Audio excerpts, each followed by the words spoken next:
الحمد لله رب العالمين والصلاة والسلام على رسوله محمد وآله وصحبه أجمعين. All praise is due to Allah, the Lord of the worlds, the most gracious, the most merciful.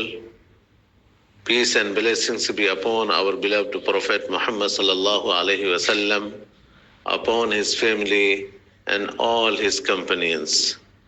Distinguished brothers, respected sisters, prominent teachers, and our beloved children. Today I would like to briefly speak about one of the greatest scholars of Islam, Imam Muhammad ibn Ismail al-Bukhari rahimahullah.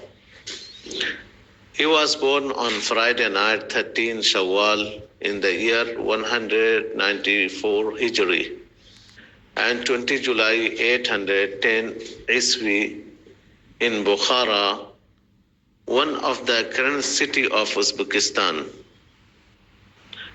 and devoted his entire life to the service of Hadith.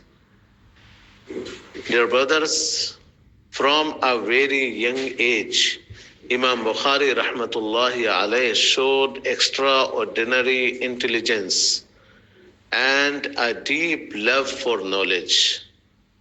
He traveled extensively to places such as Mecca, Medina, Iraq, Syria, and Egypt to collect authentic sayings and ahadith of the Prophet Muhammad sallallahu alaihi wasallam. He studied under thousands of scholars and memorized hundreds of thousands of narrations. The greatest service of Imam Bukhari rahmatullahi alayhi to the Ummah is his famous book Sahih al-Bukhari, which is regarded as the most authentic book after the Holy Quran. He applied the strictest conditions in accepting hadith, ensuring that every narrator was trustworthy and that the chain of narration was continuous and reliable. Imam Bukhari rahmatullahi alayhi was not only a great scholar, but also a man of piety, sincerity, humility, and strong character. He would pray 2 rak'ahs before writing each hadith, seeking Allah's guidance and acceptance.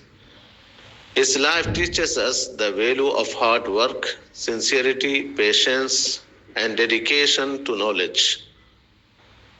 Though his efforts, Allah subhanahu wa ta'ala preserved the sayings of the Prophet sallallahu alaihi wasallam for generation to come.